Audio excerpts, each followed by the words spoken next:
Eagles Entertainment. With the 21st pick in the NFL Draft, the Philadelphia Eagles select. You're listening to the Journey to the Draft podcast. Welcome to the Journey to the Draft podcast. I'm your host, Fran Duffy, and we've got another star-studded show for you today with 3 guests, loads of intel, and a ton of analysis. So we're going to kick things right off in Pick 6, where I welcome in my friend Greg Cosell to dive into the position that, let's face it, everyone wants his opinion on, and that's the quarterback position. There's been so much discussed with who everyone figures to be the top 2 guys off the board. Clemson quarterback Trevor Lawrence, BYU quarterback Zach Wilson. So we're going to pass on those 2 guys here for this week. Instead, we're going to hone in on 6 players that will likely go off the board after Lawrence and Wilson. This isn't going to be every quarterback, but we're going to hit on 6 players that really intrigue us. And we'll also touch on some big picture topics at the position as well. As always, Greg brings the heat with his quarterback evaluations. Next up, we've got Mr. Relevant, where we welcome in a guy that I love having on the show every year, whenever we can, and that's Lance Zierlein from NFL.com, NFL Network. Lance does all of the scouting profiles over there at NFL.com, and he also does a great work over with our friend Dane Brugler over on the Prospect to Pros podcast. Lance and I will talk about what to make of this year's Pro Day circuit. That really kicks off in full swing here this week. And we dig in some of the divisive players in this year's NFL draft, including Florida tight end Kyle Pitts. I'll tell you what, you do not want to miss who Lance compares him to in that segment. Afterwards, we've got Draft Buzz, where Ben Fennell and I, we dive into one of my favorite mock drafts that I've seen really in recent memory over the last few weeks, over the last couple of months. And that's the mock draft that college football analyst Bruce Feldman dropped over on The Athletic this week. Not only was there analysis of all the picks by Bruce, but he also dropped in some anonymous quotes from coaches on every single player that was picked in the mock draft. So you've got some great insight. You've got some analysis. Ben and I are going to dig into all of that in that segment. Then we're going to wrap things up with Draft Mailbag, where I'm going to hit on exactly two of them of your questions at home. We'll be able to do that to finish this episode up. Before we get things started, I wanted to remind you once again about jumping onto our Apple Podcast page and leaving a rating, leaving a comment. It's the best way to have your voice heard here on the show. And not only that, but it helps us. It really helps push the show up the rankings over on Apple Podcasts, allows people that are looking for NFL draft pods to be able to find this one. So if you're able to take a few seconds, doesn't take long, jump onto wherever you listen to the show, leave a rating, leave a comment.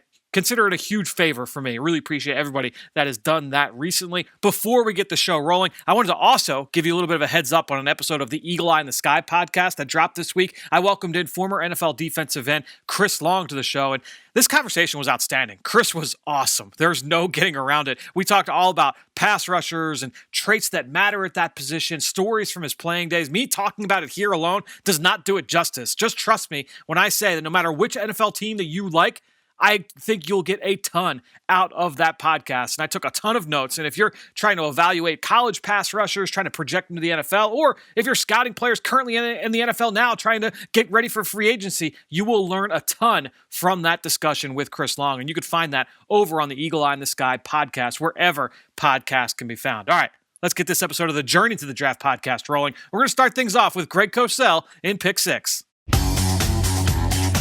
Now it's time for Pick 6. All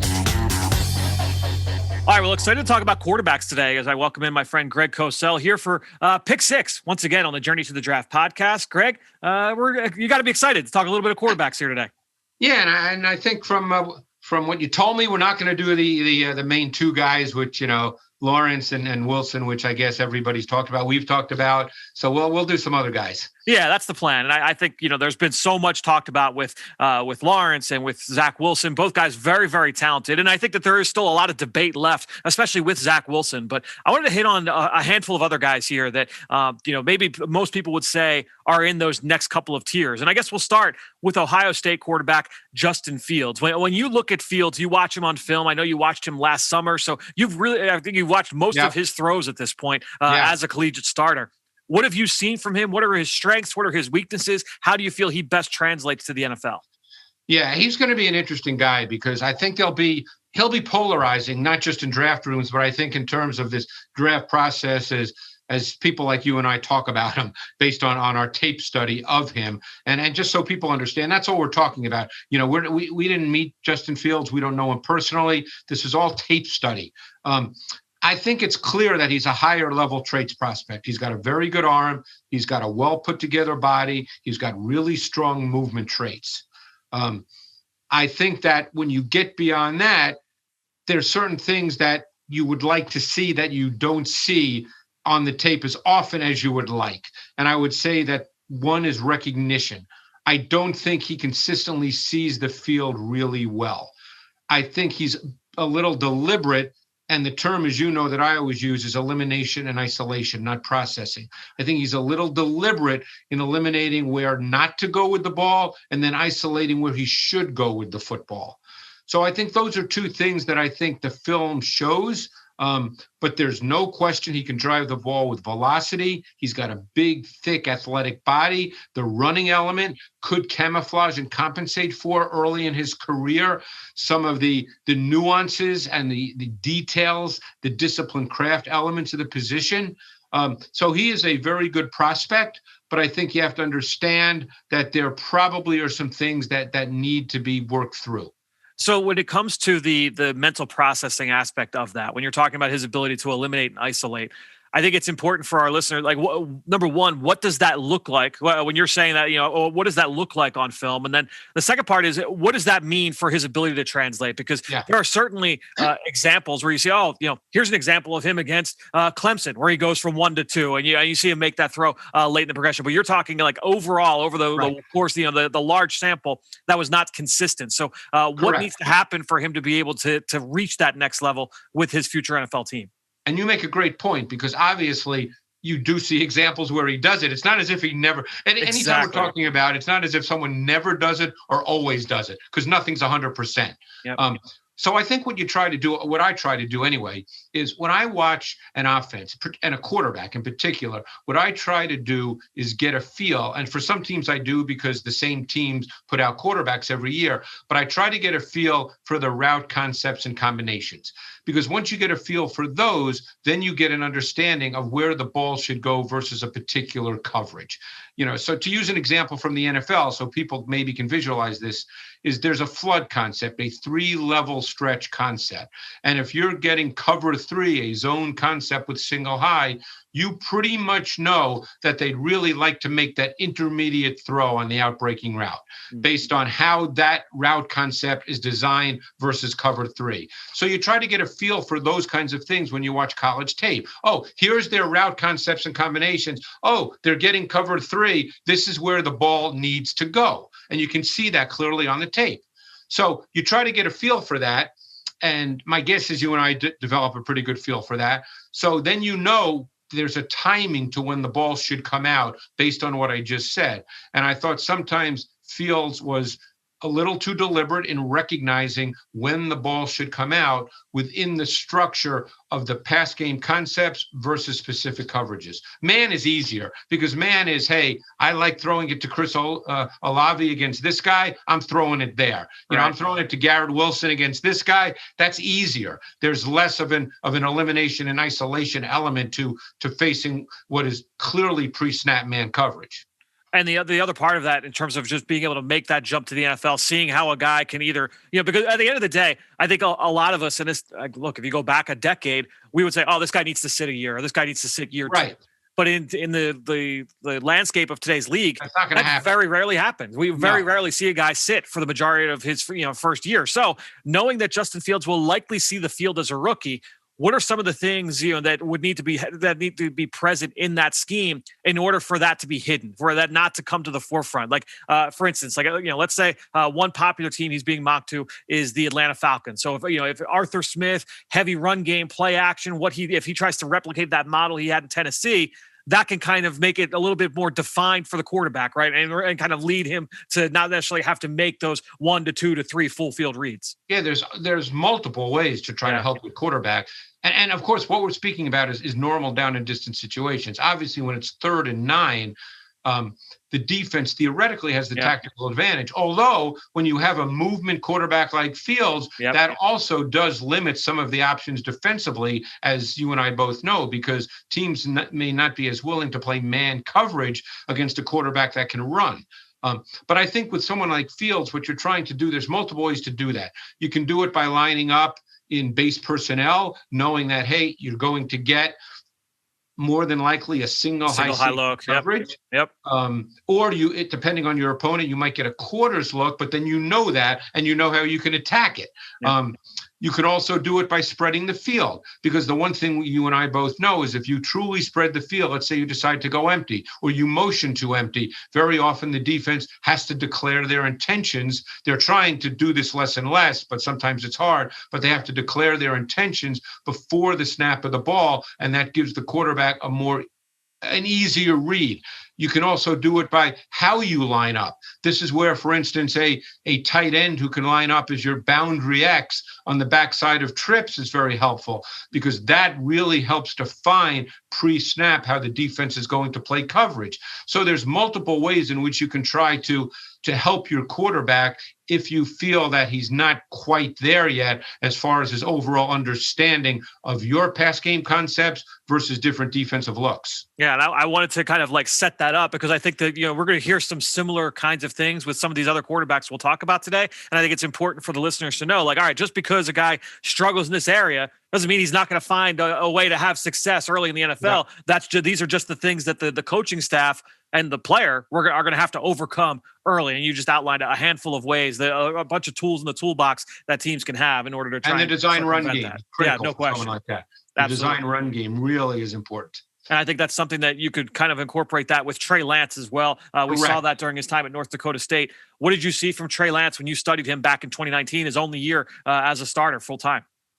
Yeah, and I like Trey Lance. I thought that he was an explosive athlete, another high-level traits guy, strong live arm, excellent athleticism, really good runner. There was just a twitch and explosiveness to the way he played, both throwing and moving. So, again, he kind of fits that evolving profile of NFL quarterbacking, Fran, as we look at a lot of the guys that come in the league now that have movement skills. But I think at the end of the day, he played 1 year. The game he played this year, you almost have to throw out. And by the way, you probably watched it. He wasn't very good in the game, but it was almost, that game to me had a kind of a scrimmage feel to it. Yeah, especially the first half. You could tell he was just a little, it wasn't what we had seen in 2019, that first half for sure. No. But I think, getting back to sort of that evolving profile, there's a playmaking dimension to his game with the running ability, both by design and scrambles. There's second reaction throws. He's a really good athlete. He's got a good arm. In 2019, he showed the arm strength to sit on his back foot and make intermediate and downfield throws. I think his delivery at times can be a little elongated, and they'll try to speed that up. You're not going to change it. He's not all of a sudden going to be totally compact. He's not going to look like Aaron Rodgers. But there were times that it was elongated with the ball dropping to waist level with a wide motion, and that it's just not compact. I don't think it'll change dramatically. But again, now it depends on where he goes, because your point's a great one. If he gets drafted high, he's going to end up playing. If for whatever reason he's a late first round or second round pick, and maybe where he goes they have a starting quarterback, and maybe he sits a little bit, because in an ideal world that probably would be best for him.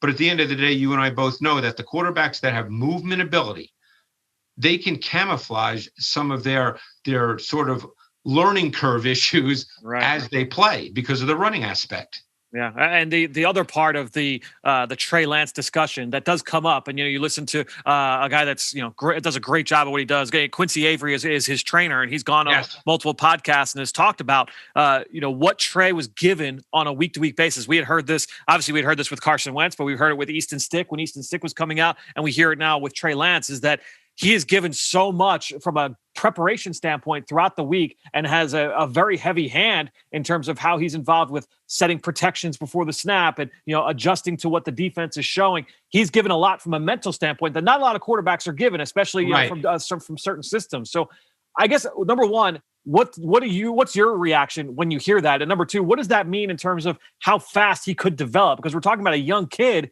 Now it's almost in the discussion that we had a couple weeks ago about pass rushers. It's not necessarily what is Trey Lance in 2022, but where is he in 2025? Where is he in 2026? Is he further along than some of these other guys that we've talked about? Well, it's funny you say that, because in my transition, my last line was, His overall traits profile makes him a strong prospect, although I believe it will take some time for him to develop. But it would not surprise me if Lance was a very good NFL quarterback 3 years down the road. Yeah. But I think your point about what he's given is really important. Don't forget, he plays both under center significantly and in the gun significantly. So say what you want. I know there's a lot of people who think all that's meaningless. Oh, that a guy, you can just put a guy under center. If he's never played there, it's no big deal. I tend to think it's a little more of a bigger deal than people think, just with the people I've spoken to and just watching tape for so many years. He has that experience. But I think your point's right about his ability to handle the mental part. I think that means an awful lot, because that means he'll be well schooled in concepts. Even if the concepts are different where he's drafted, some concepts are the same, some will be different. Yep. He has a way to handle all that. That's already ingrained in him. Yeah. And the way I look at it almost is like, all these guys, every single quarterback that comes out, they're going to be throwing stuff in the NFL that they've never seen before defensively from a schematic standpoint, obviously from a play speed standpoint, right. From a schematic standpoint, with the way that things are disguised and everything, we don't need to dive into the nitty gritty there. So it's almost like, all right, how do we get this guy to the point where, he has seen everything? And it's going to take years to get there.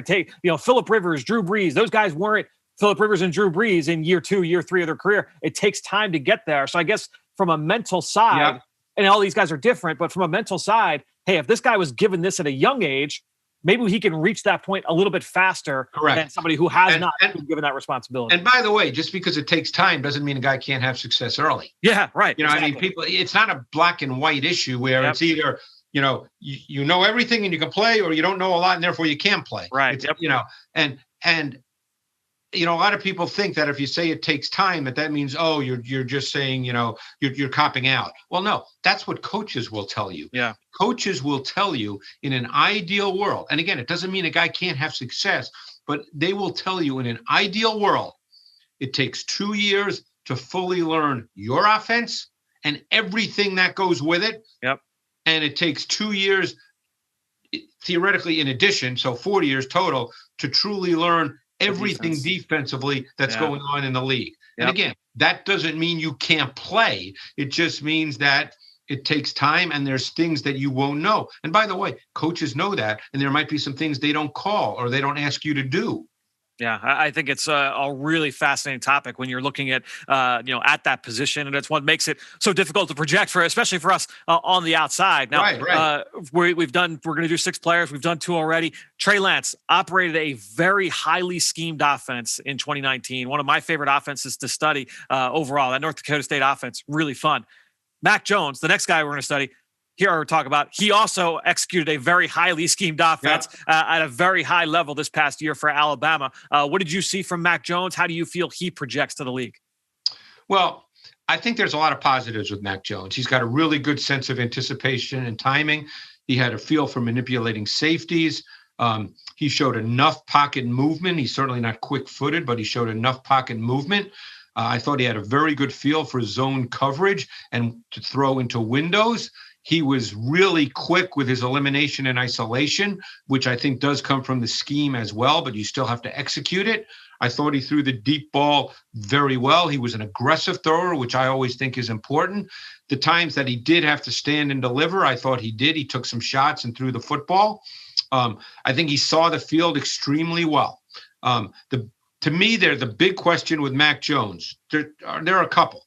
Number one, you wouldn't say he's got a big arm, and that's okay. He could make all the throws within the context of what he was asked to do at Alabama. How would his arm strength compare to Joe Burrow last year, Greg? I think that's because it's not like Burrow was like this, high level, power thrower, and he went number 1 overall. There were no questions about Burrow's draft value. That's a great question. I would say they're probably in a similar range. Burrow, look, to me, Burrow had everything but that. Burrow's a far better athlete. And I think that's the point I was going to make is that I think when it comes to Mac Jones, what you ultimately have to decide is how important second reaction movement is for a quarterback in today's NFL. There's a lot of coaches now that believe that it's essential, that you have to have it. I've also spoken to some who believe I'd like to have it, but they don't view it as a necessity. So it really comes down to where you fall on that line, Fran, because the reality is, don't forget, he just spent 4 years at Alabama with the best facilities probably in America. I've been there, so I've seen the facilities. So you're talking about a guy that's been with the best facilities in America, and he doesn't have a great body, and he's not a very good athlete. So it's not likely that he's going to become a great athlete next week. Right. He's essentially a pocket player that needs a scheme. And that's not a knock. There's, that's every coach's job is to scheme. The question is, do you feel that, he needs all the other pieces in play? In other words, does he need a run game? Does he need quality pass protection? Does he need playmakers on the perimeter? Does he need all those things in order to be successful? Because if you believe he does, because he's not going to give you second reaction plays, then he becomes a specific kind of quarterback for specific teams. I think that, when people point to, here are the guys that are surviving in the NFL right now that don't have that escapability. A lot of times you're pointing to the vets, right? You're pointing to Brady, Rivers, right. Drew Brees. But those guys, they've reached that. We just talked about that with Trey Lance. They've reached that PhD level mentally where, they know everything defenses, they have a pretty good grasp of everything defenses are going to throw at them because of years and years and years of reps. These young guys coming in, they don't have that. So you either need that escapability to be able to overcome that, or you're going to need a scheme and situation to be able to overcome that. So I guess that's the big thing is like, when you look at path to success early for a Mac Jones, you either need, you're going to need everything to line up, right? I guess that's what it would look like. Mac Jones is one of those guys where there's a lot of really good traits and there's a couple that you would really question. And they're legitimate questions. It doesn't mean he can't play. But, in talking to coaches, a name that's come up quite a bit is Kirk Cousins. Now, I don't think anybody would say, and this is no knock on Mac Jones, but I don't think anybody would say that Kirk Cousins is a top 10 pick. And so then you get into, the Mac Jones situation. That's why I think he becomes very team and scheme specific, and you must understand what you have through the rest of your team before you draft Mac Jones, because he's not going to come in and, quote unquote, Fran, make plays. Right. He's not going to be that guy. He's going to execute your offense. And your offense needs to have the pieces in order for him to do that. If he's running for his life, he's not going to execute the offense. It's similar to what we talked about in the beginning when we were talking about Justin Fields, and there are certain things you'd have to do to overcome the the inability to consistently isolate and eliminate what he's seeing. You have to do those different kinds of things, but there's that long list of things. All right, this is what we'd have to do to allow Mac Jones to have success. These are the things this is the recipe for him to be able to have that early on success in our offense. Well, and just one final point. You've probably seen there's been a lot of articles over the last year, and I've seen a bunch recently too, about the run game, and obviously, that it doesn't have a lot of value, and how defenses will start to play with the understanding that they don't really have to defend the run game. Be that as it may, and that's a whole lengthier discussion for another time. But the one thing that a run game does, okay, when you're a defined running team, okay, like let's talk about the Minnesota Vikings with Dalvin Cook and Kirk Cousins. You kind of know going into games, if you're the Vikings, how your opponent's going to line up because of who you are. You don't have to establish the run. The run's established because that's your foundational approach. So you talk about helping a young quarterback. This is another way you help a young quarterback. If you have a run game, when you play a defense, they're going to line up in normal down and distance situations with probably one of 2 or 3 different defenses, not one of 20 different defenses, one of 2 or 3. And you're going to know from film study what they are. And that helps your quarterback. It's what makes it such a fun position to study for sure. And we're going to talk now. We just got done talking about Mac Jones, a 1-year start in the SEC. Let's go to a guy who has started a lot more games in the SEC, in Kellen Mott from Texas A&M. Went down to the Senior Bowl, had a good week of practice down there as well in Mobile. Interested to get your thoughts. I have not done Kellen Mott from this year yet. I've done studies on him in previous seasons, but not from 2020. Interested to get your thoughts on what you saw from him this year as a senior and what you've seen from him overall over the course of his career. Yeah, 44 starts in the SEC, and that will mean something to a lot of evaluators and a lot of teams. I watched him last summer, and then I watched him from 2020. I thought he improved pretty significantly. I thought he had much better command of his throws in 2020. I thought that his ball placement was more consistently precise, especially on tougher, tight window throws in the middle of the field. I think even though he's a good athlete, I mean, he's got athleticism, he's got movement, but I think at his core, he's a pocket quarterback. He's got a strong short to intermediate arm. He'll turn it loose. He's the things that concerned me watching his tape, and this was true of 2019 and 2020, because this is the way he throws it, is his ball carriage is too high. It will be lowered in the NFL.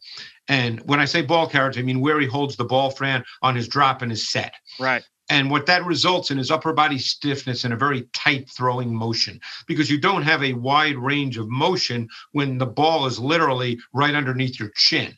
If I remember right, this was an issue for Rodgers when he came out of Cal, right? And it got changed immediately. Yes. Yeah. Yep. Yeah.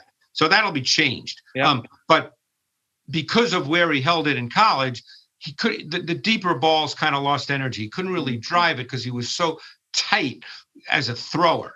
The balls would lose energy on the back end.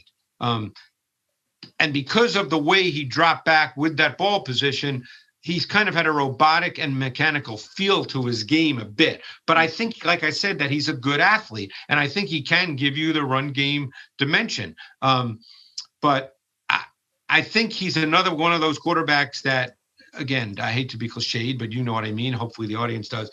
He would have to be schemed very early in his career. You're going to have to define the throws, have him be able to drop back, hit that back foot, and deliver the football. All right, let's get to another guy. I think you'll probably say some similar things about, and that's another guy who started a bunch of games at the college level. That's Sam Ellinger from Texas. What have you seen from Sam over the course of his career and then this past year as a senior? Yeah, he's an interesting guy because, you know, you wouldn't call him just a great natural thrower of the football, and he's got an elongated delivery with a windup. He drops the ball almost to his waist.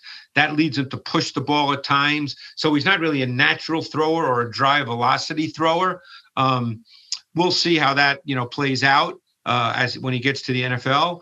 He's a solidly built kid, not an explosive runner, but a physical and competitive runner. He certainly could execute the design run game. He can make second reaction throws. He's a little unrefined and inconsistent as a passer. He did flash the ability, though, to make NFL throws within structure and timing of the Texas pass game, and I think that gives him a chance. It's crazy when you think about where guys are, and this just makes our point in many ways. We know Dak Prescott just signed a big deal, very well deserved. Yeah. He was a 4th-round pick out of Mississippi State, and I know you watched him. I watched him. When he came out of Mississippi State, and he ended up starting his first year because of the injury to Tony Romo. But when he was drafted, there was a clear sense he was a developmental prospect, correct? Not a guy that you would say he's gonna have success if he plays early. Correct. Yep. And I would say that was pretty much a consensus, I agree. Universal point. Yep. That he was going to need time, that he should not start. And obviously he did. They had the big time run game, and Dak has just improved and improved and improved and improved to where he's a really good player. I'm not saying Ellinger is exactly that guy, but I think that there's a chance down the road, depending on team, scheme, many factors, for Ellinger to potentially be a starter in this league. And like I said, I don't want people to think, it's going to happen this year, maybe not even the next year, but I think somewhere down the line that could happen. I think so much of that. And when you talk about Dak and, you talk about Sam, a lot of this, when we talk about these quarterbacks, all these quarterbacks, is the intangible part of it that you and I don't always have we certainly don't have all the information on. No. We talk to people that, and you get some of that information secondhand. But that's so often is what leads to these guys succeeding and failing. All these guys have traits that get them to this point, but do they have that extra, that intangible, the it factor, all that stuff that it seems nebulous on the outside, but is so important. And that's why it's more from our standpoint. All right, let's evaluate what we see on film. This is what needs to happen in order for this guy to be able to find success. Here are the issues that he might have early on. Now it's up to him as well to be able to make sure he puts in the work to overcome some of those flaws. And from the people that we've both have spoken to, Ellinger has those intangibles for sure. And that's why I'm not a big believer in lists with quarterbacks, because there's just too many variables of where a guy goes, who coaches him, who's around him, what scheme they run. There's so many variables with a quarterback that it's, because there's not transcendent quarterbacks that come out every single year. There's not 50 transcendent quarterbacks who could do everything. Yep. So therefore, so many variables come into play, and sometimes guys get in the right place and they make it, and sometimes they don't. And they don't. We don't know how it would play out if guys were in different spots. It does sound like we are wrapping the conversation, but we do have one more guy to go here on Pick Six. That's Davis Mills from Stanford. I would say of these quarterbacks, probably the lesser known of the group, I would think, by the general population. What have you seen from Davis Mills? This guy was a big time recruit. I know he was ranked ahead of, I believe he was ranked ahead of Tua. He was ranked ahead of Jake Fromm coming out of high school, goes to Stanford. It was banged up over the course of his career. What have you seen from Davis Mills on film? He was a 5-star. He came out of the Atlanta area, and he was the number 1 pro style quarterback. A lot of people would probably say he made a mistake coming out. He started, I think, 11 starts in his 3-year Stanford career, wow. Which is, again, we've seen guys come out like that. I would say that if you watch his tape from this year, you'd say he's a pocket passer with a good arm. He's a little mechanical. He wasn't as consistently precise with his ball placement as a pocket quarterback needs to be. His reading progressions were a little slow, and then just not a lot of experience. He's not really a second reaction player. I'm not sure. I mean, he's a guy to me that I would have loved to have seen him play more college football. I mean, he's just, you can't look at his tape and say he's a high level prospect, even though he's got a good arm and he looks the part. I mean, he has some throws where he really looks the part of an efficient pocket passer with his clean mechanics and easy delivery. He looks like that guy. You could see watching his tape why he was so highly thought of coming out of high school, because he just looks like that guy. Yeah, he's a really intriguing player. The flashes are really, really good. It's a matter of just such a small sample size. I mean, look, at the end of the day, like Greg, you would say, like, if you look at Justin Fields, all right, he had 22 starts in his career. That's a really low number, but he had 22. Mac Jones had 17. Trey Lance had what? Trey Lance had 17. 17. You look at Davis Mills had 11. I mean, Jamie Newman had 16. Very small sample size with a lot of these guys. Yeah, that seems to be the norm now. I mean, Kellen Mond's the rarity, 44. Even Lawrence, he was a 3-year starter at Clemson. So, he had whatever the number of starts, but that's, unless a guy is truly a freshman starter, it's a rarity for a guy to have a lot of starts nowadays. Yeah, no question. Well, Greg, this has been fun. We've covered 6 quarterbacks. We've covered some big picture topics. Thanks so much for joining us once again here on the Journey to the Draft podcast. We will talk to you next week. Thanks, Fran. It's time for Mr. Relevant.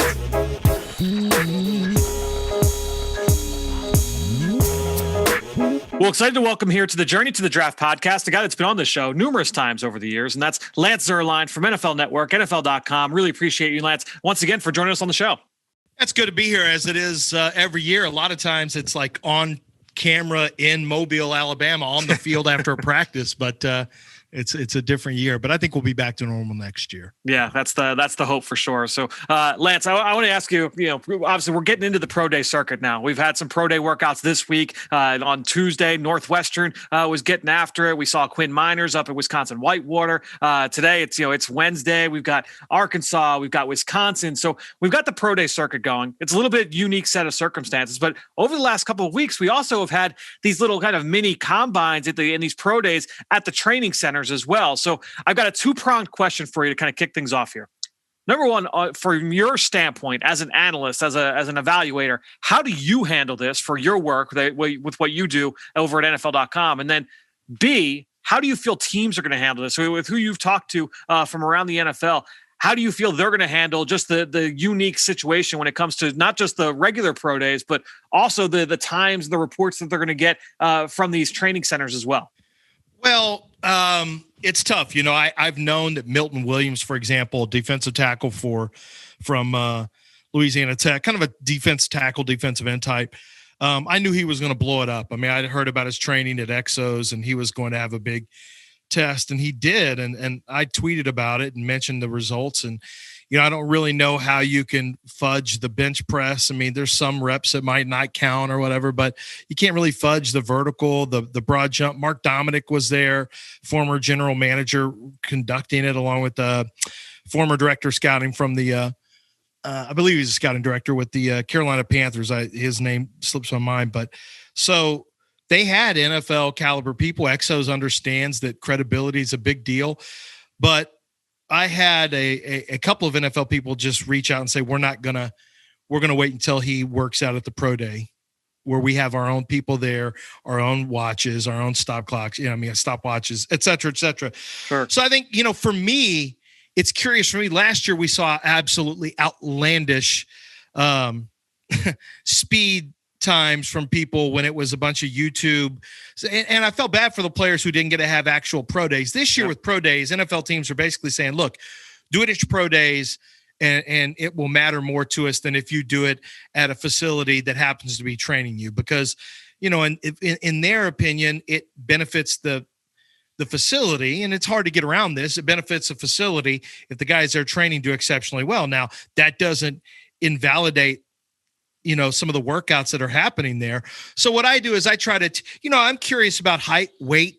I'm curious about explosiveness, speed, short area quickness, arm length. There are things that I will find valuable from those workouts if and when I get those, sent to me. But the actual pro days are going on as well. So guys who are draftable prospects should be working out at their pro days as well. And from what I understand, Milton Williams, for example, is going to work out at Louisiana Tech just to prove, hey, all those numbers you saw, they were the real deal. Yeah, and I guess that's kind of how I view it too. Is if it'd be one thing if a player is only going to do, the workouts at, whether it's the Exos Pro Day or at, the House of Athlete Combine or whatever it is, as opposed to doing it at both. And now it's just another exposure to NFL personnel. To me, I guess that would be the line of differentiation between those guys. Are they the ones that are doing it at both, or are they just doing it at one place? Yeah, and that would be a little curious if you only did it at one and no NFL people were there. And we've got a video for you. So they want to see you in person. Yep. They want to be there. They want to see you in person, and that's going to take place at the schools. I know the NFL doesn't really, it's my understanding, at least the NFL doesn't want to sanction those other workouts. Yep. And even though those workouts in those facilities, may very well be extremely credible, they want to make sure that they keep a uniformity to the workouts, and that's why the pro day circuit is underway. And I think that's going to be the testing of record. All right, well, let's get into some players here, and we only have you for a couple of minutes, but I just want to get your opinion on some guys. And I guess to start things off, who's a guy that when you look around the room, you talk to it with, whether it's evaluators around the league, whether it's your peers over at NFL Network, looking at how other analysts view players, who's a guy that you just look around, you're like, man, like, I feel like I just like this guy more than everybody else. Is there a player or two that kind of comes to mind when you think of it from that scope? Yeah, probably Chris Rumpf. Okay. Probably Chris Rumpf. I'm very high on him. I understand that he's very thin. He's very lean. He gets ragdolled around at the point of attack. But what I'm looking at is a guy who has consistent production. Yep. He's always in the pocket at the quarterback. He has extremely fluid lateral movement when you ask him to twist or make inside moves. I do think he's going to get stronger. The question is what's his play strength get up to? How much weight can he carry without losing his quickness? But there's just something about, he's got some rush instincts. He's got some hip flip and upper body flip and turn. I just see projectable talent that as a designated pass rusher, I think can really cause problems for teams at the next level, because he can hit you with two-way goes. He can beat you outside. He can beat you inside. I get the physical stuff. I get the strength stuff and how lean he is. But I've also seen him play off ball and chase down, as a guy who can go get the run. He's 6'4", 6'3", 6'4", about 235, 240, I think is what he's going to be at. So clearly early on, he's a guy who's going to be a rush first guy, but I'm higher on him because I think that what he does can translate into the NFL, especially, and I love the fact that his dad is a defensive line coach. Sure, yep. So he's got it in his background. So I would say he's one that I'm higher on, and then I don't know, we'll find out. Stone Forsythe from Florida, I'm really high on Stone Forsythe, and we'll find out if I'm high. A lot of people aren't even talking about him at all, so maybe I'm high on him. I talked to a team who said they liked him too, so I don't think I'm out on that island on him, and I'm curious to see if people start jumping in on him, because I was really impressed with the pass pro, not so much with the run, but you get paid to pass pro, and most 6'9" guys are just too tall. But I didn't get that sense with Stone Forsythe from Florida. Have you looked into Fran? I have not done for it, but I was going to say it's interesting because it's two guys on the opposite ends of the size spectrum. Rumpf, an undersized pass rusher from Duke, and Forsythe, just a mammoth offensive tackle from Florida. And just going back quickly to Rumpf, he's got two things going for him. You mentioned the consistent production, and then the bloodlines as well with his dad.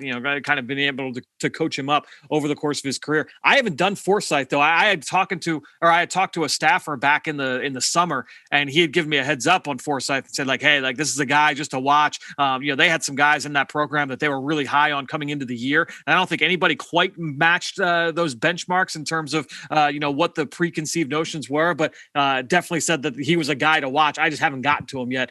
You said the pass pro stood out to you? Yeah, he's very strong. So his dad was his dad played some football. He was on practice squad for the Bengals. So, I mean, his dad was a guard. So he comes from, once again, there's a dad who played an offense, the offensive line, on the offensive line. So he probably, I think it makes sense with the way that you see him play from a technical standpoint. He's got very firm outside hand. He's got good length. He's got heavy hands. And then he plays with good core strength, which is a little unusual for a player that tall, not to get pushed back into the pocket and get bull rushed. He's got really good strength. And frankly, I just thought he really handled Azeez Ojulari fairly easily, which was impressive to me watching him play Georgia. So that's a guy that I gave a 62, and 62 for me is like a second, a late second. Well, his would be more of it'd be more of a back end of the second into the early third. Interesting. So I think he's a future starter in the league for sure. Interesting. This tackle class is intriguing overall. We'll have to bring it back another day just to talk about this offensive line group as a whole. But I do want to ask you about a couple of divisive players. And we'll start with one of Forsythe's teammates, and that's Kyle Pitts, who I would say is in the top 10 of pretty much every mock draft at this point, but so divisive in that people don't question the talent, but it's the positional value. And so I want to ask you, just kind of put your GM hat on. Number one, I'd love to get your evaluation of Pitts and how you see him making that transition. But where would you personally feel comfortable taking him? Do you value that positional weight as much? Or is it, hey, look, he's a great player and I'm all about getting great players? Well, I feel comfortable taking him inside the top 5. I've got him as a number 2 rated prospect in the class. Yep. See, here's how I look at it differently. And this is where my fantasy football background, been a fantasy football player for, over 2 decades, since I was young. And when you draft in fantasy football, that, man, when do I start pulling the trigger on Travis Kelce? When am I going to get Kelce? When am I going to get George Kittle? When am I going to get Darren Waller? Because once you're out of that tier 1, those rare production guys, those guys who really can make an offense go. Antonio Gates, they didn't have any big time receivers for years, and Antonio Gates ran the whole offense. He was Phillip Rivers' guy. Tony Gonzalez in Kansas when he was in Kansas City. So once you get past the best guys in fantasy football, you're like, okay, this position doesn't have value. You might as well wait it out until, this player. We'll wait until late in the round. I don't think it's any different in football. Those guys are special matchup talents. George Kittle can block and catch the football and operate in the offense. Travis Kelce is you view him as a wide receiver, right? You have to view him as a wide receiver. He's going to have wide receiver stats. To me, that's the same thing with Pitts. Pitts is a big matchup problem. He's 6'6". He's going to run in the low 4.5s, maybe even high 4.4s. He can jump. He's got incredible body control and outstanding hands. To me, he has more value than a lot of wide receiver guys who would be considered wide receiver 1s, because it is impossible to have a clean matchup on him. You're going to have specialty safeties guard him. You're going to have undersized linebackers who can run guard him. To me, if you are the Cincinnati Bengals, well, we got to have Penei Sewell. We got to have an offensive lineman. Okay, I understand that. But what if you spent free agent money on Villanueva from Pittsburgh, put him over there, and then you add Kyle Pitts into the mix for a quarterback who loves to throw between the hashes anyway and between the numbers anyway, and Joe Burrow. Now you've got T. Higgins outside deep. You've got Kyle Pitts being able to run all over the field and match up just about anywhere.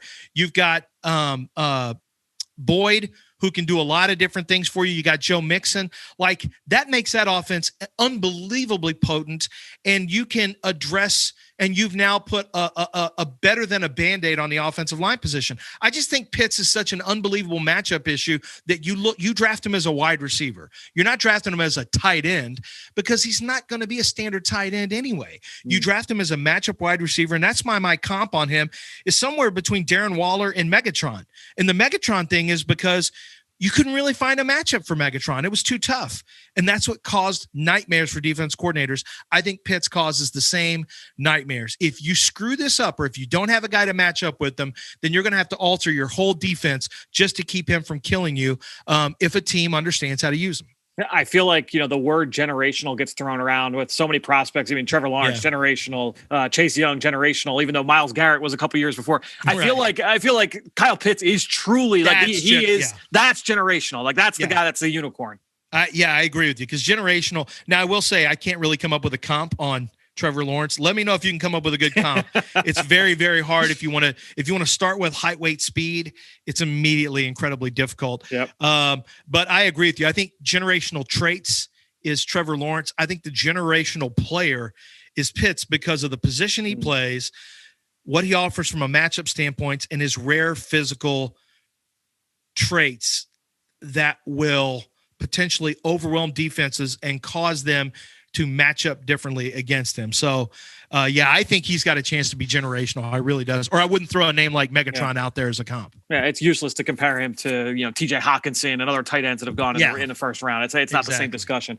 Same question now. I want to go to the other side of the ball, and I want to ask you about Jeremiah Owusu-Koramoah. How do you kind of view him making that transition? In your mind, is he a linebacker? Is he a safety? Does it matter? How do you view his ability to kind of stick in the NFL? No, I think he's much more ready to play safety than Isaiah Simmons. Yeah. Isaiah Simmons, to me, had a ton of issues last year with instincts, with fitting up runs, with understanding what the off-ball linebacker role was all about. But I didn't worry about it and I still don't worry about it. I figured he'd get off to a bumpy start. That's not a surprise to me. He's got outlandish height, weight, speed, length, dimensions, and traits. He's extremely rare from a versatility standpoint. I'm fine with Isaiah Simmons. I'm not worried. I think it will come around for him. Now, Owusu-Koramoah is different. I think he's more ready to play linebacker. I think he offers – this is what Jabril Peppers to me was supposed to be, what people wanted him to be. But Koramoah is an unbelievably physical striker. He will hit you. He is a legitimate cover man in the slot against many matchups and most matchups. He has great range. He's still trying to get there from an instinct standpoint, but I think he's ahead of where Isaiah Simmons was. And I think what's underrated is he's a terrific rusher. I think his pass rush potential is really, really something that should not be minimized, especially with his ability to play off the slot and fire down off the slot. That's something that should be considered. So I love Koramoah's potential. I've got a high grade on him. And to me, I think he's got a chance to become the best defensive player in this draft when it's all said and done in 10 years. I think he's one of those guys that's going to be in the battle for that designation. Yeah. Two very interesting case studies on both sides of the ball there with Pitts, with Koramoah. Is people throw that positionless player around. But I want to throw this at you, Fran. So we have matchup, right? We always talk about matchup players and matchup tight ends. And how do you match up with Tyreek Hill? How do you match up with this guy? How do you match up with Kelsey? How do you match up now with Kyle Pitts? It's about time. This is why the Isaiah Simmons and the Koramoah, why you have to pay attention to these players, because these are matchup defensive players. These are guys that finally, instead of trying to counterpunch and hang on, instead of just being defensive and trying to, to sit on the ropes and cover up and not take too much punishment, these are counterpunch type guys where you say, oh, okay, well, how about we draft a guy that can do multiple things and you don't know where we're going to deploy him or how we're going to use him in any given game. That's what I think the future of the NFL is going to be, is the next thing is going to be matchup defensive players. Yeah, it's so interesting with those players because it's one thing. You look at Isaiah Simmons. I think they played week 1. They played San Francisco, and it's like, all right, we're very early. All we're going to ask you to do is just match up with Kittle. We're doing that, and he took his lumps early in that matchup. But I think it's interesting to say, like, all right, if we have a player that is a little bit raw, kind of a moldable ball of clay on the defensive side, let's give him a role early and then expand to be more of a full-time player. And I'll be interested to see what he looks like year 2, year 3, and then we'll follow Owusu Coramoa as well. We've had these conversations, whether it was Jabril Peppers and Miles Jack and, lots of guys that have come out of the college ranks, but, continuing to see those guys kind of evolve. It's going to be fun. Like I said, it'll be a fun case study to follow. Yeah, I agree with you. It's going to be and more than ever, sports is becoming hybrid in nature across a variety of sports. So I think the hybrid element of sports is going to continue to be to test the boundaries from a positional standpoint. And that's why, guys, we focused on Rumpf. Fits somewhere outside the norm. Coramoa fits outside the norm. Fits outside the norm just because he's so spectacular and high end on the traits, from a trait standpoint. Well, Lance, always great to catch up with you. Thanks so much for joining us here on the Journey to the Draft podcast. You can catch Lance every single week with our buddy Dane Brugler on the over on The Athletic. They do a great job on the Prospect to Pros podcast. So, Lance, thanks so much for joining us here on the Journey to the Draft podcast. We'll talk to you soon, man. Yeah, keep doing great work, Fran. Appreciate it. Now it's time for Draft Buzz. All right, let's keep things rolling here on the Journey to the Draft podcast as Ben Fennell joins us. Ben, just finished up talking with Lance, and at the beginning of that conversation, we talked about the Pro Day circuit. And as I mentioned, this week, the Pro Day is really kicking off. We had a couple over the last week or so. I think Kansas had theirs last week, but we had Northwestern on Tuesday. We had some big numbers come out of there, where you had Greg Newsome run sub 4.4. You had Rashawn Slater look like a beast in his workout. Any early reactions to those two guys and how they performed up on campus? No, really impressive workouts in shorts and a t-shirt. And now it's just weighing those metrics and the testings versus their tape and how much of it translates, how much of it is an outlier. And I think Rashawn Slater and Greg Newsome have some very interesting disconnects from their testings and what their tape says. Yeah, I think it's going to be really interesting to see ultimately with both of those guys, because I think there are some varying opinions on ultimately their level of athleticism in terms of what they put on film. But both guys tested very, very well. Which you like? Yeah, you'd like a guy to test well as opposed to not test well. But it'll be interesting to see ultimately how the narrative changes with both guys as we go through the next 50 days away, I think, from the NFL draft. So no, that's a big one, and we're going to have pro days every single day now moving forward for the most part over the next couple of weeks. So plenty to react to for sure. All right, let's get to this mock draft, and we got a big one. I talked about it earlier. Bruce Feldman from The Athletic, and the cool part of this mock draft was that he would make the pick, he'd give his own kind of analysis and opinion, and then he would supply some quotes from NFL and some college coaches, and he would label it coaching intel. So there you'd have a little bit of like insight and analysis, but then you'd also have some of the access and, anonymous quotes part of it. And to me, I love that stuff. I eat that stuff up, especially from someone who is so well connected like Bruce Feldman. So my first question for you is most interesting pick in the top 12. So of the top 12 picks in this draft, which one was the one that kind of made you go like, oh, all right. Like, I found that to be interesting coming from a guy like Bruce. Well, the collective thought is the most interesting top 12 player is the one that's the toughest to find a spot for. And that's Micah Parsons out of Penn State, who Bruce has going to the Detroit Lions here at 7, I believe, which is just an interesting pick for the Lions. And I think Lions are one of these kind of wild card teams picking in the top 10 that can go a number of different directions, whether it's secondary, whether it's pass rush help, whether it's offensive line. Do you take a flyer on the quarterback of the future, receiver help for Jared Goff and that new regime? What's the identity of this team? Are you getting someone that brings the identity? Is this a blue chip type of player in Micah Parsons that's going to kind of change the look, feel, aesthetics, locker room, everything in Detroit? I think that's what they need to hit on either side of the ball. And if you're looking for an alpha guy on defense, it's Micah Parsons. It's just a matter of, are you willing to take off-ball linebacker, sub-rusher over some of the other needs? They already addressed defense in the first round last year with Jeff Okudah. They've spent some high dollars on some free agents like Trey Flowers over the past couple of years. They've allocated a lot of resources. Just seems like they keep hitting reset in certain areas. They need more stability, and I'm very excited to see who emerges as the leaders of this new regime. Yeah, I think when you look at Brad Holmes and where he comes from, with the Rams, my gut says that he wouldn't take a linebacker that high, but I do think that Micah Parsons, if you just like say from a feel standpoint, like, does that not feel like a Dan Campbell kind of pick when you look at just like size, speed, like explosiveness, the violence of Micah Parsons? Like, to me, like that fits Dan Campbell, right? I mean, it's tough to not get excited about the height, weight, speed, explosiveness, playmaking, lateral range, X, Y, and Z. He's checking all the boxes. It's just a matter of whether you philosophically feel good about a linebacker there versus other positions. And there might be some people in Detroit that think, well, is this Jared Davis 2.0 all over again? A big, exciting, explosive linebacker that's going to be a sub rusher. And he was a first round pick just 4 years ago. And that really didn't work out. So there's a little bit of recency, I guess, being scared for some of those fans in Detroit. Yeah. So for me, and we talk about this every week, is like, all right, well, where do the quarterbacks get slotted in this draft? And what I found was just an interesting nugget. And I think when you read something or you listen to someone who is as connected as Bruce Feldman is, it's like you pick up on these little tiny little side statements. And maybe this was on purpose, maybe it wasn't, but this was actually a nugget from the Trey Lance selection. Trey Lance went number 8 to the Carolina Panthers.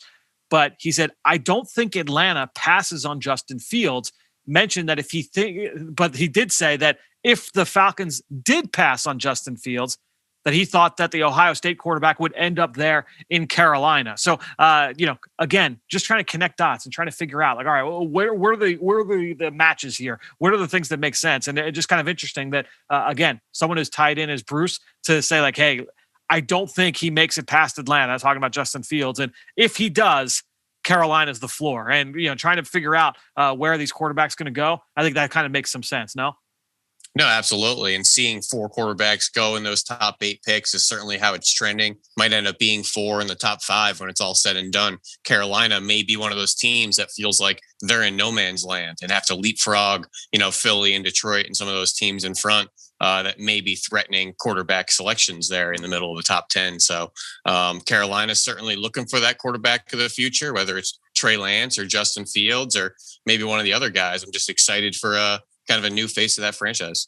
All right, let's get to our next category here, and that's our best fit outside the top 12. So we looked on the top 12 in the last category. Let's go outside that group here. The best fit in your mind outside the top 12 picks. Well, I like Mayfield going to Pittsburgh. I think he's going to kind of fit that style. I love, his ability to just move people off the ball. He might be a guy that slides in a guard when it's all said and done. But I got to go with Boogie Basham, falling there to the Super Bowl champion Tampa Bay Buccaneers at 32. He just seems like he'll fit right in to that defensive front, Fran, that doesn't have a whole lot of finesse players. You had Sue, you had Vita Vea, you had JPP, you had Shaq Barrett. Those aren't runaround types, and neither is Boogie Basham. I think he's going to fit right into that kind of infectious play style, the motor, the run support stuff, the point of attack play. He is relentless. He is productive. He is big. He is versatile. I just get a little nervous for the NFC having to deal with another really dominant presence in that front 7. Yeah, he would be a lot of fun in that defense for sure. I'm going to go with another defensive pick, and I'm going to go with a guy that we actually brought up a little bit a few minutes ago, and that's Northwestern corner Greg Newsome going at 21 to the Indianapolis Colts. Here's why I like it. We know, number one, that general manager Chris Ballard, he loves speed. Okay, he wants to add speed to that turf. Greg Newsome showing off the speed at his pro day. But this is a defense with Matt Eberflus as the defense coordinator. It is a zone-heavy scheme, and that's the kind of system that Newsome played in with Northwestern. It was a lot of quarters. It was a lot of cover 2, a lot of quarter, half. So he played a ton of zone, and he was able to play with his eyes on the football. That's where he's at his best. Let him play from depth. Let him read the routes developing in front of him. Let him read the quarterback and try and jump throws. Only one career interception. The interception was a beauty, but 20 pass breakups. He's got the ability to make plays on the football. Limited experience. He's been dinged up every single year. He's missed multiple games. That's a little bit of a concern, but they have shown in the past they're not afraid of guys that have small sample sizes. That's going to be big for them in this draft. Obviously, a lot of guys have small sample sizes, but I think when you look at Greg Newsome, I think he checks a lot of boxes, and I do like that fit from a schematic standpoint with Greg Newsome there playing for Eberflus. Yeah, absolutely. And that's what I kind of meant earlier about trying to weigh the metrics and the testing versus the film. And I didn't necessarily see a 4-3 player on film, but I did see a very instinctual player. A very instinctive player, a very fluid player. And at the end of the day, Fran, a tough, aggressive player. And I think that's why he's a good fit to Indianapolis. That zone-based defense, we covered it quite a bit on the Eagle Eye in the Sky podcast a couple of weeks ago, talking about that defense and what they bring philosophically. Toughness, no finesse, rally to the ball, physical players. Seems like he's going to be a really good fit in there. All right, so the next one. I kind of left this one open for interpretation for you, all right? So I went with most surprising selection. And again, you could take surprise for whatever you want. That might be, oh man, I wouldn't think this guy would go that high. I was surprised this guy fell as far as he did. I'm surprised about this fit, this match here. I'll go for what was your most surprising selection in this mock draft? I was a little surprised to see Kadarius Toney go to the Chicago Bears, which is an exciting playmaking weapon for any offense. I just thought the Bears had some more foundational holes to address rather than going and grabbing a kind of an accent piece for the offense, which is an exciting accent piece. But they need O-line help. They need defensive help. They obviously need, quarterback stability and, some other, big picture stuff as well. So while I'm excited to kind of see him projected there, I just thought maybe there was some more landmark and kind of cornerstone players for that organization. And then staying in the NFC North, Davion Nixon out of Iowa, falling down there to Green Bay in the first round. I thought it was a surprising selection for a number of reasons. They clearly need a Robin to Kenny Clark's Batman on that defensive front. They also need offensive line depth. They've obviously been pounding the table for receiver help around Aaron Rodgers in that first round. So to go interior D line, a player that I currently have a 3rd round grade on, I thought was a little surprising to see him fall in the first round. Yeah, I'll be interested to see where Nixon ultimately slots in this draft. I think with Toney, I agree with your point that it's not necessarily the fit, it's the value and what else they need on the board there for Chicago. I think with Toney, he kind of makes sense. You look at Cordero Patterson, how he's been used in that offense. I feel like he would kind of fit that same kind of role for Matt Nagy up there in Chicago. But again, it's about trying to figure out what else that they need. But I have a lot of, I like a lot of their parts. I like Anthony Miller. I think Darnell Mooney's a really nice piece. Riley Ridley's got tons of ability. Montgomery, Tariq Cohen. There's enough weapons around there. They spent a 2nd round pick in Cole Kmet last year.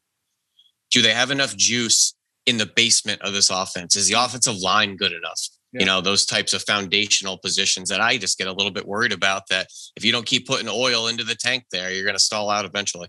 So my surprise was another receiver, and it was another guy that fell into the middle of first. This one was more like a guy falling to the middle of round 1, and that was Alabama wide receiver Devonta Smith falling to number 15 to the New England Patriots. And I say falling because in most mock drafts, you would say that Devonta Smith has been kind of locked in anywhere between, we'll say 3 and no further than 10 or 11 in most mock drafts. I wouldn't say 10, I would say 11, the New York Giants. So I think when you look at Smith going down to 15, that's interesting. And here's what the other interesting part to that. It's not just this mock draft. I think when you look around and you look at Daniel Jeremiah, he had him falling, I think it was to 16. You look at Bucky Brooks, he had him falling to 14. A lot of the guys that are tied in and talk to people around the league, they've got Smith not necessarily a lock for the top 5, top 6, top 7, top 8 of this draft. And I think that that's something just to keep in the back of your mind as we get a little bit closer to draft weekend. Yeah, I think that's a really good point right there. And just interesting to see, where he's going to fall in that first round. I think we all know he's going to be in the first round, seeing anywhere from 3 overall down to the 30s. Yep. I think it's kind of a high variance selection in a lot of mock drafts I've seen. All right, let's connect some dots here. Let's go with try to figure out what's one that makes sense to us in terms of knowing the connections between the player and the team. I'll let you go first here. What's your favorite connect the dots pick? Well, I love, obviously Devonta Smith going to the Patriots, Bill Belichick, his relationship with Nick Saban, Alabama. I think there's always that kind of connection to go to. But a pick I haven't seen across mock drafts, Fran, that I absolutely love. Not only the style, the philosophical approach, the history of this general manager going after these style players, and school. And that's Jeremiah Owusu-Koramoah going to the Baltimore Ravens, who I think can use some safety help, can use a little bit more size and playmaking in the slot and kind of on the perimeter out there. But then just looking at the types of players that they've drafted before, they've obviously dipped into Notre Dame well before, Ronnie Stanley and Miles Boykin. They love their big school guys. Yep. Love the LSUs, the Ohio States, the Alabamas. Yep, no question. That's what Ozzie Newsome loves. So I just think he's kind of checking all those boxes. And I think a lot of people have been putting offensive linemen to the Ravens. Don't forget about defense too over there. And I think JOK, in the way Bruce Feldman described him, is to a T how I want to use him. I mean, think about that defense. The Eagles played the Ravens this year. So we did a lot, and we spent a lot of time early in the season scouting that team. And we talk about all the sub packages they play and how diverse they are on the back end with the different personnel groupings and the different roles that they have. You know, Jimmy Smith playing outside, inside, safety, guys moving all over. Owusu-Koramoah, that would make a lot of sense in terms of his usage in that scheme. And the coaching intel was some great nuggets as well. He's unbelievable in man-to-man coverage in the slot. And I think that you're getting a further away from the box run defender being a will linebacker. He'll run a pretty good 40 time, but really stands out is that he has great short area quickness and is explosive. Isn't very big, but this kid is really a great tackler in space. So man-to-man the slot, space, explosive, playmaker. You want him in open pastures to use all that speed and ability. And I think he'd be a great fit there in Baltimore. All right, let's get to our next one. And usually we kind of like change this category up on a weekly basis. This week, because of this being this mock draft from Bruce, our favorite coaching intel nugget. You just brought up the one there with Owusu-Koramoah. I want to hear, what was your favorite of these nuggets? Which one stood out most to you? One for kind of a different reason. And this is another kind of sentiment that I guess I've been feeling about a prospect. I haven't said it and I haven't seen it. Okay. And it's swirling around Patrick Surtain II, going number 10 overall here to the Dallas Cowboys, one spot after Caleb Farley from Virginia Tech. But one of the coaching intel nuggets say, I think he's a really good player, but I think he's more of a safety. And I think that's the first I've seen that. And we've talked a little bit off camera, and I've mentioned a little bit my concerns and his stiffness in the hips and his ability to transition and just his overall athleticism. He's a great height, weight, speed guy, very natural player, instinctive player. And I kind of wonder if maybe moving him to safety is a better projection, and seeing it here in writing in that coaching intel category. It's really the first I've seen it kind of written out. Yeah, I think that was certainly a notable one for me as well. To me, there was one other one from one of his teammates, and that was going back to Devonta Smith. And I loved this quote from this anonymous coach. So here's the quote. He doesn't drop a ball ever. The most impressive thing, though, is after each series, he'd come to the sideline and tell their coaches they did this and this and this. He really knows coverages and what defenses are trying to do. Our guys came back to the sideline, and he's calling out what we're playing and telling their sideline what our coverages are and how we're playing our man coverage. God almighty, that's different. So I love that from Devonta Smith. And you're talking about what is it that can help set him apart? Hey, if he's 170 pounds, if he's 165 pounds, and he runs in the low 4.5s, how can he set himself apart? Having that kind of that kind of mental edge certainly is something that he can, and that's not a tangible quality. That's not something that is going to show up on every scouting report in terms of the traits you're looking for at the receiver position. But I think that does speak certainly to his football character. That I thought was a really interesting nugget. And I'm kind of looking down the road 4 or 5 years, and when we're then going to look at receivers in similar size as Devonta Smith. And we're going to say, could he be the next Devonta Smith? Devonta Smith was an outlier. He was a rare player. Yeah. Those types don't grow on trees. And I think the more you dig into him, the more you talk to people around him, you just realize how rare he is. I think we're out of the conversation of comps and fits and styles. That's a tough one. He's a unicorn. Yeah. I'm not sure it's ever existed. I'm not sure it's going to exist again. Will it exist on paper? Height, weight, speed? Absolutely.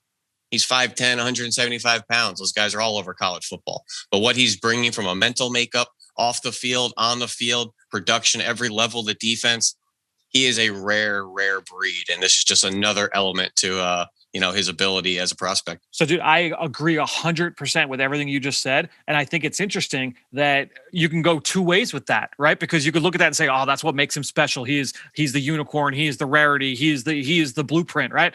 But then you look at the other one, and that's also why people are so scared That's why the transition for him is such a scary proposition. You don't know, you haven't seen it. So now it's like, man, you're putting a lot on the line to think that he's going to be the first to do it with that body type, with that skill set. And I think that's what makes it a double-edged sword in terms of the projection. Well, is that the definition of a boom or bust prospect? Is that a high risk prospect? Where do you kind of, put that, draft buzzword on his projection? So here's how I would look at it.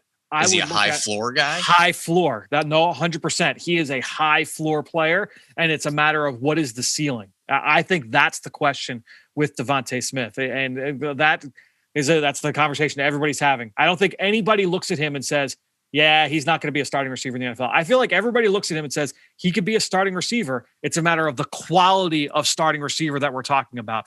Can he be, any of your starting Z? Can he be Stephon Diggs in the NFL? Can he be Devontae Adams? Devontae Adams is significantly bigger, but can he be, win that way? I think that's the question that people are trying to answer.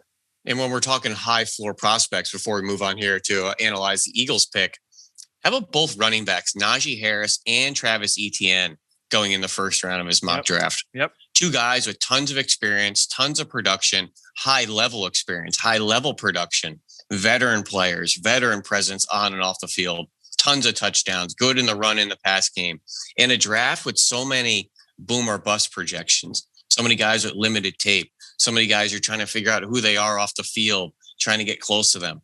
I find Travis Etienne and Najee Harris to be two of the safer picks in this draft. And I know people are rolling their eyes. Running backs, first round. That's not the question. Whether you should pay running backs the second contract is the major question. Taking them in the draft is something you should always be doing. You're always going to have running backs back there. You're going to run the ball. You're going to throw to the running backs. Keep young, exciting talent in your backfield. Now, whether you should pay them that second deal and whether, their ability declines as they enter their mid-late 20s, different conversation. But these would be two guys, Fran, I would have no problem voting for to be offensive rookie of the years before I even know where they go. That's how confident I feel in their ability. All right. So let me throw one more of these quotes at you because I thought this one was awesome too. This one came for the 5th overall pick in this draft, and that's Penei Sewell, the offensive tackle from Oregon, going to the Cincinnati Bengals. That's like one of the chalk picks in most mock drafts. But this is a quote from Mario Cristobal, who is a former offensive lineman. He's been, the head coach there for the last couple of years up at Oregon. So here's the quote, and I love this quote. Sometimes guys are blessed with a skill set, and they kind of turn it on and off. This was a guy that when the lights come on and it's time to play ball and it's time to work the physicality of football, the 2-on-2, the 5-on-4, the 9-on-9 blocking drills, the 1-on-1 pass pro drills, this guy is turned up and he is bringing it and he is challenging. He is offensive lineman. He is challenging the guys he's going against. It's exactly how you would draw up your offensive left tackle. That's how you would draw him up. He brought a competitive nature and a relentless attitude to it that is infectious and sometimes are in something that needs to be carried on. So speaking obviously to what's left in his program, he needs somebody to kind of carry that torch. I thought that quote was very, very telling about the player and honestly the competitor that you're getting with Penei Sewell because a guy who is a physical marvel. I think this guy is super raw. And you remember, he got there. His first game, he's playing at 17. He's playing at 18. He's playing at 19. This is a guy that's going to, in theory, his best football is ahead of him. But to hear again, Mario Cristobal, for those that haven't seen features on him, I don't claim to know him or anything, but if you have a sense of how Mario Cristobal thinks and what his personality is, he's not going out of his way to throw that praise at Penei Sewell, number one. And number two, that's the kind of player Mario Cristobal is looking for, is that kind of tone setter. And for him to be able to put that kind of praise on him, I thought spoke volumes. Yeah, and it's just great to start to get these quotes from people very close to the players. And there's a bit of gray area with some of the knowing who they are mentally and off the field and in the locker room and on the practice field or in the classroom. So we're starting to get some of those answers. And Penei Sewell's reports are littered with prodigy, ideal height, weight, speed, incredible length, good get off, first step, second level finishing. But what he mentions, competitive nature, relentless attitude. Sometimes you can find that on tape. Sometimes you can't. It's just great to hear his coach, his O-line coach, the guy that's been next to him for the past 2.5 years at Oregon, say it's his mental makeup that I'm most impressed with. Yep. And that gets me excited. And there's one little tiny part of that quote that sticks out to me too. It was when the lights come on, when it's time to play football, because there was the one thing that stands out that, some people are concerned about with Penei Sewell is that did he miss a start, or was it a full game that he was suspended? What was it, like a missed meeting or violation of team rules, something along those lines back in 2019. So he had that one, and it's like, is there something there? I think even just reading like that quote word for word and saying like when it's time to play football, I think that kind of speaks to what he's talking about when it comes to Penei Sewell. Yeah, I actually did that game against Arizona 2019. I think he was suspended the first 2 drives, if I'm not mistaken, for being late to a meeting or something very close to that. Interesting. So I thought that was the other kind of interesting nugget. And I also love the organizational policy to not, even though he's our stud left tackle, future first round pick, whatever, that he's no different than everybody else. You miss a meeting, there's penalties to your actions. And I'm glad that they followed through even with a star player like that. And that's why I was saying that about Cristobal earlier. He's not just he's not a guy that's just going to sugarcoat things. Like that's his mentality. Like that's kind of a big part of his culture and what he's trying to build there at Oregon. So Sewell is the 5th pick. Who did the Eagles take with the 6th pick? And here's the pick here from Bruce Feldman. He has the Eagles selecting Florida tight end Kyle Pitts. Let me read this entire blurb and then we'll react. This is the quote from Bruce. The Eagles need a lot of help at receiver, and even though Pitts isn't technically a wide receiver, he will help address those issues. Pitts was as dominant as any player in college football in 2020, 43 catches, 770 yards, 12 touchdowns, all in 12 games. New Eagles quarterbacks coach Brian Johnson was the offensive coordinator at Florida. He knows better than anyone in the NFL just what a weapon Pitts can be. And then here are the coaching intel quotes. Quote number 1, for a tight end, he is as dynamic as it gets. He has the size, the length, and terrific hands. I was really impressed with his route running. He is such a polished receiver. He's everything you want in a receiving tight end. I do question his blocking, so maybe you're not going to do as much inline stuff with him. Second quote, he's such a stud. How do you defend him? He's an NBA basketball player playing tight end. He just kept getting better and better over the last couple of years. He's special, man. He's unique. He is such a mismatch issue. He's every bit of 4.5 flat guy, and he plays it. And for a longer legged, bigger frame guy, they have to build up speed, but he gets there quicker than some of those long guys. He competes too. You can just feel it with him. He wants to dominate. I have a ton of respect for him. If you'd asked me after the 2019 season, I'd say he was just a big receiver, but he's become a more serviceable blocker. He's going to put his face on someone and cover him up. He's going to fight you. He's not going to be a guy to run power behind or as a knockback violent blocker, but he really got better there too. So that's what Bruce had put out, two different quotes from 2 different sources and the analysis there on Kyle Pitts. We talked about Kyle earlier with Lance, but he's going to be a name that's constantly brought up, with the Eagles, Ben. And even though people question about the positional value, and I totally get it. I understand the qualms about taking a tight end in the first round. I understand. I think that with Pitts, when you look at his skill set and what he brings to the table, what he brings to an offense, I think he kind of changes the equation a little bit. Yeah, and I think the term generational has been thrown around, with his evaluation, and it might be appropriate. And there's been a number of people that say, pick me out, your best guess to be a Hall of Famer. And, when Chris Ballard got some pushback for Quentin Nelson, in the top 10, he said that was the one guy I felt like was going to be a Hall of Famer. When we look back in 15 years, they're going to pat me on the back, not say, why'd you take a guard in the top 10? It wasn't a guard in the top 10. It took a Hall of Famer in the top 10. And I think you have to look at that with Pitts. It's going to be a lot of teams that kind of, pass him by and have a kind of a tear, streaming down their face by not taking him because he's going to be such a good player. He's going to be very productive. And I'm glad there was that nugget about him being a, quote, serviceable blocker, because he is a serviceable blocker. And what we like to always say, lose slowly. He does to a T. He'll put his face in guys. And listen, Fran, he's from Philly. All right. We're going to get knocked out every now and then, but we ain't backing down.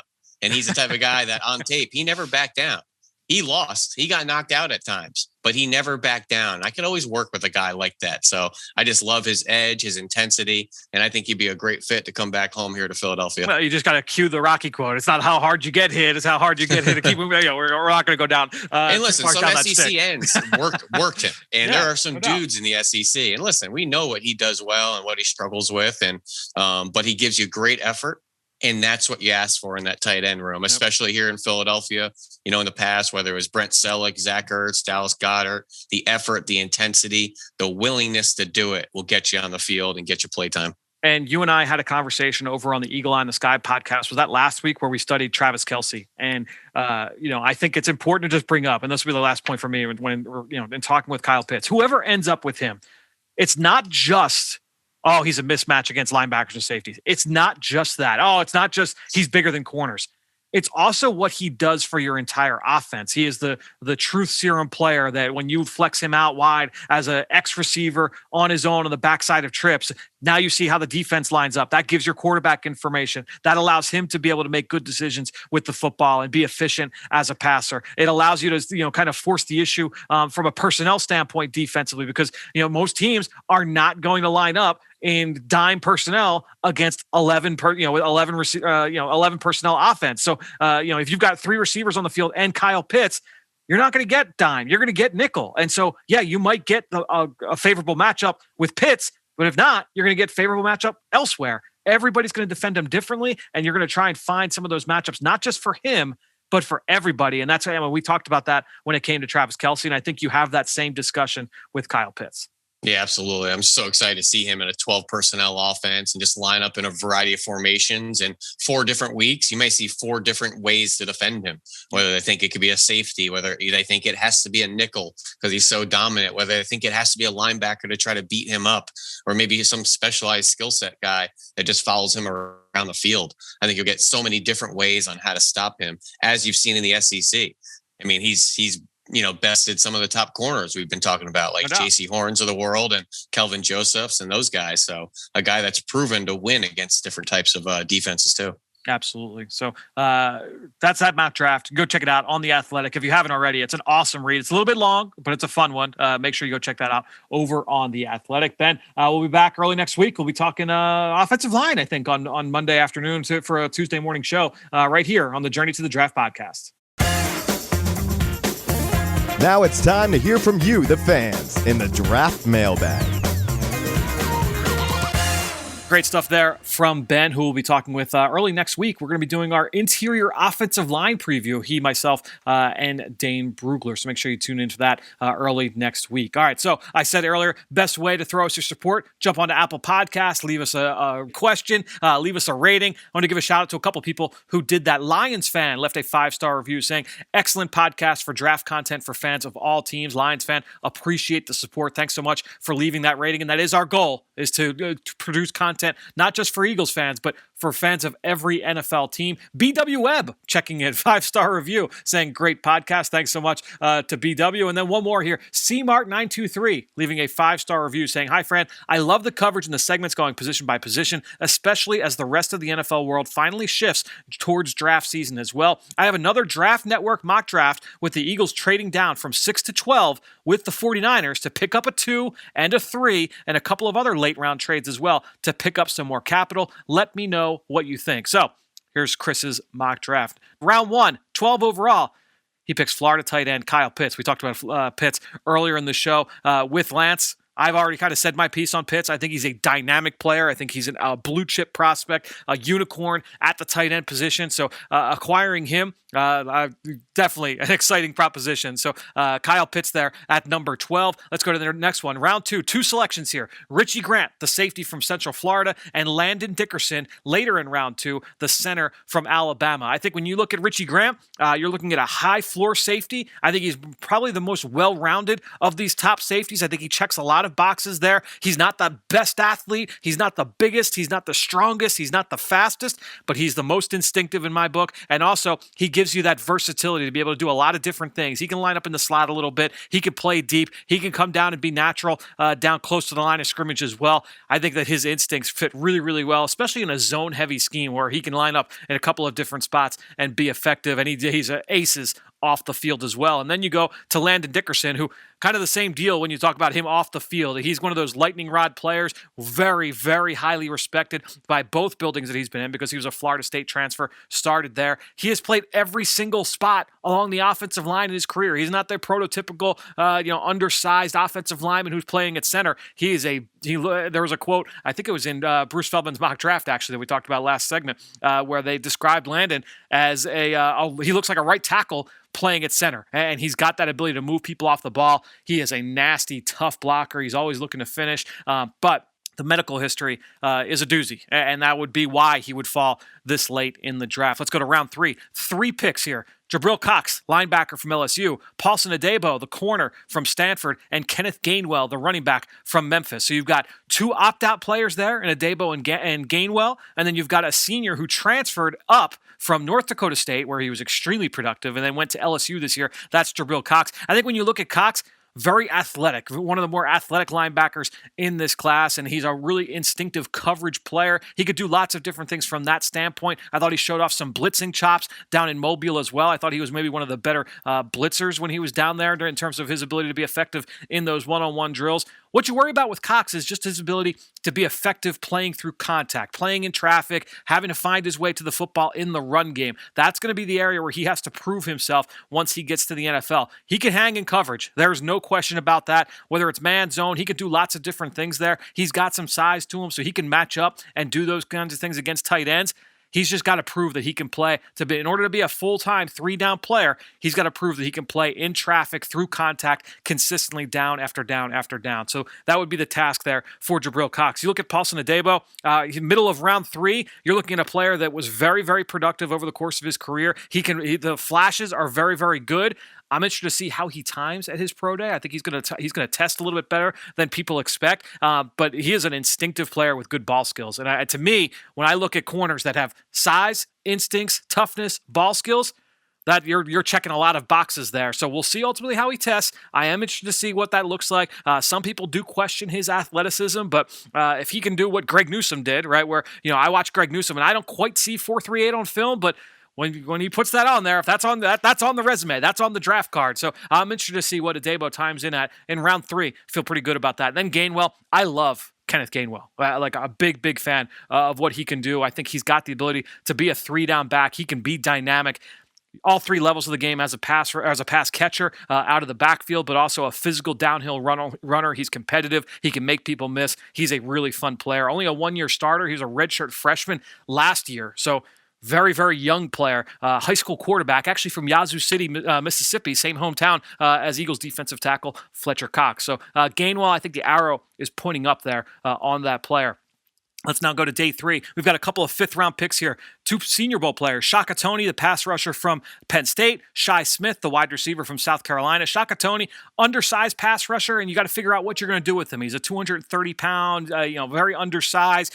Is he going to drop back in coverage? Is he going to be a Sam linebacker? Is he a sub-package rusher? You kind of have to figure that out with him, but he's a high-effort player. He's got a little bit more power than you would think for a guy who's that small. But that's why Shaka Tony falls to day 3. It's just from a size standpoint, what can he be ultimately for your defense? I think you look at Shi Smith, some people like him a lot more than this. Some people think he's not quite a 5th-round pick. So I think when you look at him, there's varying opinions there. He's got outstanding hands, and then he showed off some route running chops as well down in Mobile. His highs are very, very impressive. It's a matter of consistency with him, and he has been a fairly productive player over the course of his career for the Gamecocks. Let's go to round 6. 3 players. Rashad Wildgoose from Wisconsin, actually the only player here. No, there's one more player that I have not studied. That would be Patrick Johnson, the pass rusher from Tulane. I have not studied Wildgoose or Johnson. I have, however, studied Cornell Powell, the wide receiver from Clemson. These are the 3 picks here in round 6. I think you look at Powell, good-sized kid, high profile in terms of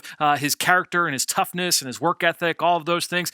Really refined player. He can get off the line of scrimmage, beat a jam. He can separate at the line or mid route. He's got the ability to create his own separation. He's not he's not a blazer. He's not going to be the biggest, fastest, strongest kind of height, weight, speed guy. But I think when you look at a possession type receiver who can play special teams, block, do those kinds of things, I think Cornell Powell profiles well for a player in that scenario, and also took a big step this year as a senior. And then lastly, in the 7th round, Robert Rochelle from Central Arkansas, small school player. Very, very productive. His ball skills are outstanding, but what he is supposed to do on the track in terms of his pro day workout, keep an eye out for that, because he is going to test very, very well on a guy at his size. So again, you're talking size, speed, production. That's going to get a guy drafted. So in my opinion, him in the 7th round seems unlikely at this point. We'll see how he tests and confirm that. But if he were to test the way people think, My guess is he will not be there in round 7. And then Chris wraps it up just saying it's a huge draft class, but based on the Eagles roster, I think all these players would have a realistic chance to make it. Thanks for Chris. All three of you guys, thanks so much for all of your comments. Thanks to everybody out there for your continued support of this show. We are continuing to go two times a week here on the Journey to the Draft podcast. We'll be back next week. I told you we'll be breaking down interior offensive line with Ben and Dane. We're going to have another segment of Blueprint. We're going to have Greg Cosell again next week. We're going to keep rolling here, right here on the Journey to the Draft podcast. In just over 3 years, Eagles Autism Foundation has raised millions of dollars for autism research and care. But this is about so much more than just fundraising. This is about making a transformational difference in the lives of those affected by autism. This is about bringing our community together. With inclusive, sensory-friendly events and accessible resources, we meet families where they need us most and where we can serve them best. Together, we're united in our mission to improve the lives of the autism community and to turn awareness into action. It's what we focus on every day in every way.